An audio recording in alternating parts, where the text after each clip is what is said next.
कुछ पिछले कुछ दिनों में इंडियन मीडिया ने कुछ ऐसी खबरें की कि पाकिस्तान ने कोई इन्फिल्ट्रेशन की कोशिश की है, और उस दौरान शायद पाकिस्तान उन्होंने इल्जाम लगाया कि शायद पाकिस्तान की आर्मी भी इसमें इन्वॉल्व थी, और एक पाकिस्तानी फौजी को भी उन्होंने मारा।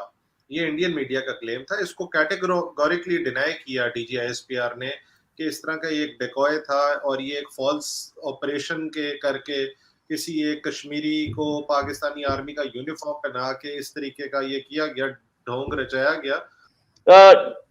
डीजीआईएसपीआर ने प्रेस कॉन्फ्रेंस की और ये बोला कि भाई यूनिफॉर्म पहना दी। भाई एनकाउंटर तो हुआ था, एक आदमी मारा गया था, ठीक है, उसकी बॉडी भी लेने से मना कर दिया। अब डीजीआईएसपीआर जो बोल रहे हैं, तो डीजीआईएसपीआर को कोई वहां पे जर्नलिस्ट होता है जो कि ये डीजीआईएसपीआर से क्वेश्चन पूछ ले कि डीजीआईएसपीआर साहब, आपसे पहले एक डीजीआईएसपीआर थे और उनसे पहले 5-6 रहे, उसमें से किसी एक का स्टेटमेंट था कि करगिल में हमारे आदमी नहीं है, और जब तक करगिल खत्म हुआ, जब विड्रॉ भी कर गए, उसके बाद भी स्टेटमेंट था कि करगिल में हमारे आदमी नहीं है। ये सारे के सारे डीजीआईएसपीआर का स्टेटमेंट था जिस दिन करगिल से विड्रॉल हुआ है, कि ये सारे के सारे प्राइम मिनिस्टर्स ऑफिस के अंडर चलते हैं, हमारे अंडर नहीं चलते। फिर निशाने हैदर कैसे दे दिया? और वही लोग, भाई वो सूबेदार ही थे ना, क्या नाम उनका, मैं वो नाम भूल गया, निशाने हैदर दिया गया, पूरा नाम मैं भूल गया। एनीवेज, तो उनको ये सारे के सारे तो आर्मी के बाद में मान लिया ना, हो सकता है इनको भी 3-4 साल बाद मान लें, 5-6 साल बाद मान लें। तो ऐसा नहीं है, प्लीज आप अपने डीजीआईएसपीआर को आंख बंद करके नहीं ट्रस्ट कर सकते, क्योंकि आपके डीजीआईएसपीआर जो है, और डीजीआईएसपीआर के आपके प्रेसिडेंट भी वही तो बोल रहे थे कि हमारे आदमी नहीं है, उन्होंने बाद में एक्सेप्ट किया हमारे आदमी है। एक नहीं, मैं 10 बता सकता हूं पाकिस्तानी एस्टेब्लिशमेंट के, इंडियन एस्टेब्लिशमेंट ने कभी ऐसा बोला हो, आज की स्टेटमेंट हो कि ये हमारा आदमी नहीं है, और कल बोला हो कि नहीं है हमारा आदमी है। कुलभूषण जाधव को पहले दिन से एक्सेप्ट किया हमारा है, और जिसको एक्सेप्ट नहीं किया उसको आज तक एक्सेप्ट नहीं किया। हमारी स्टेटमेंट्स चेंज नहीं होती हैं। अब आप बता दीजिए कोई हो तो। जहां तक बात है कश्मीर का मसला कायम रहेगा, तो देखिए कश्मीर का जो मसला है अब एक डेड इशू है। डेड इशू ऐसे है कि अब वहां पे सिर्फ आप टेरर भेज रहे हैं और कुछ नहीं है। वहां कश्मीर के लोग भी इंडिया को सपोर्ट कर रहे हैं, अब तो वो ओपनली आ गए हैं, ठीक है, इंडियन आर्मी ज्वाइन कर रहे हैं, सामने है, सबके सामने क्लियर है।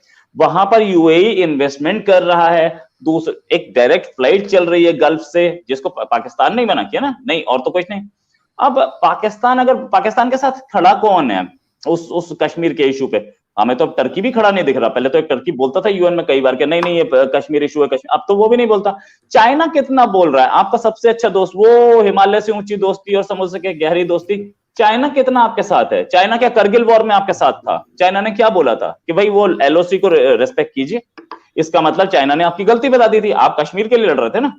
तो आपके साथ कोई खड़ा नहीं है, कश्मीरी आपके साथ नहीं खड़े हैं, तो अब वो ठीक है, कोई मसला नहीं रहेगा। चार गुंडे, 4 आतंकवादी तो कोई भी भेज सकता है, नो प्रॉब्लम। और जहां तक बात है सीपेक में भारत की शमूलियत की, भारत तो अभी भी वेलकम है। अभी तो चाइना के साथ भारत के हालात इतने गंभीर हो गए हैं कि गलवान और उधर अभी भी मसला वो चल रहा है, चाइनीज इंग्रेस बहुत ज्यादा है उधर। मोदी जी बिल्कुल खामोश हैं, बिल्कुल ही ठंड चिल प्रोग्राम है। चाइनीज काफी इंग्रेस कर चुके हैं with in the Indian territory. Pakistan के लिए तो ये फर्जी सर्जिकल स्ट्राइक्स भी और ये सारा होता है। चाइना ने तो इनको सांप सुगाया हुआ है बेसिकली। तो सीपैक में आ जाए, अच्छा है, मामलात उधर से भी ठीक हो जाएंगे।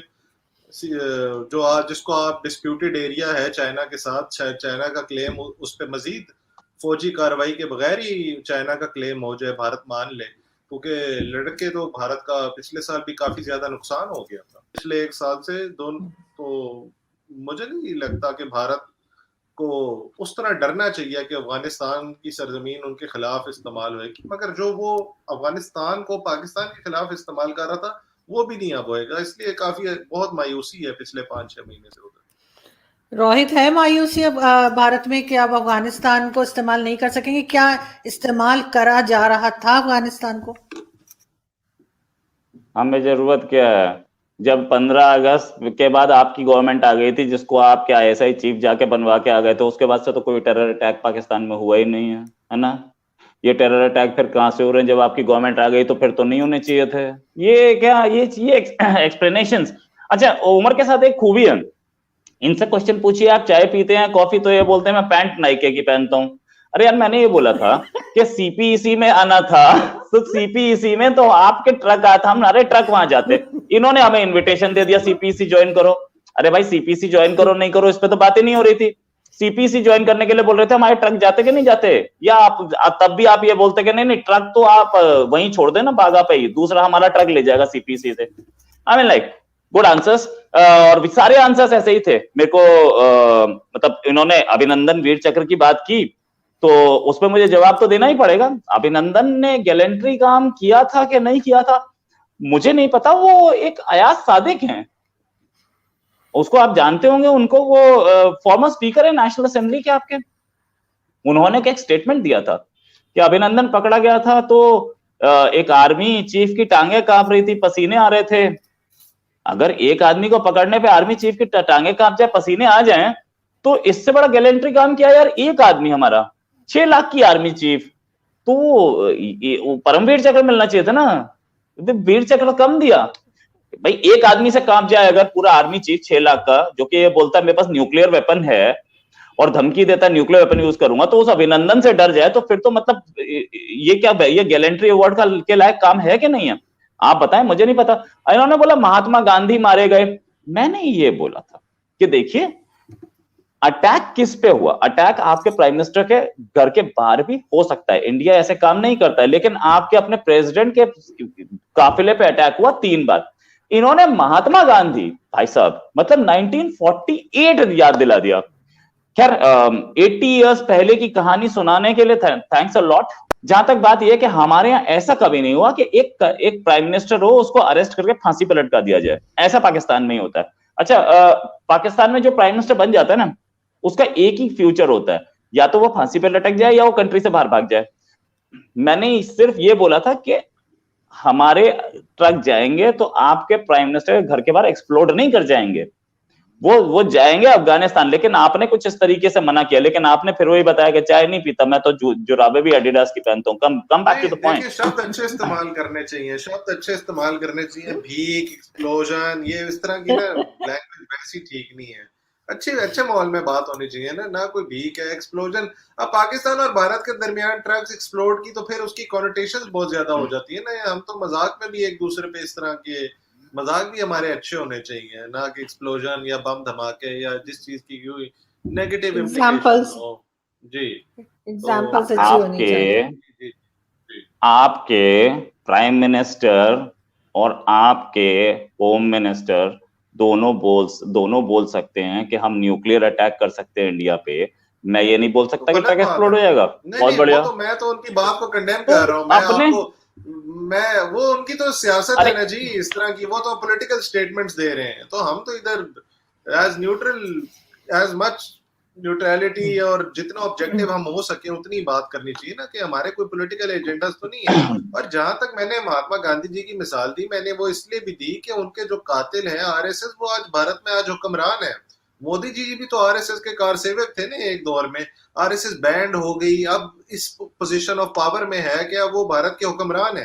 तो मैंने तो ये बात की थी कि इतने जो गांधी जी को ही ना माने या उनकी आइडियोलॉजी से आज डिफर करें, वो आज उन्हीं के मुल्क में आज उनका पूरा राज है। तो मैं तो ये कॉन्ट्रडिक्शन हाईलाइट करना चाह रहा था। अच्छा अब आपने क्या किया, आपने जूते भी एडिडास के बता दिए। अच्छा वापस आते हैं, let's come back to the point. मैं जवाब दे रहा था, बीच में कूद पड़े। चेक करना उमर के जूते किस कंपनी के।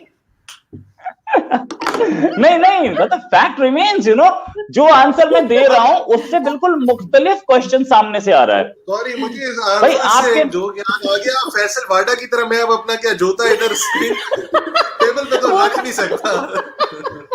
वो तो फौज का लेके बैठा हुआ था। और ना मैंने मेरे पास पॉलिश है कि मैं वो अच्छा तो बात ऐसी है कि क्या पाकिस्तान में प्राइम मिनिस्टर भी पॉलिटिकल स्टेटमेंट दे जाते हैं? प्राइम मिनिस्टर को क्या राइट होता है पॉलिटिकल स्टेटमेंट देने का? प्राइम मिनिस्टर कैसे कोई कंट्री का प्राइम मिनिस्टर या कोई कंट्री का होम मिनिस्टर कैसे स्टेटमेंट दे सकता है कि हम इंडिया पर न्यूक्लियर अटैक कर सकते हैं?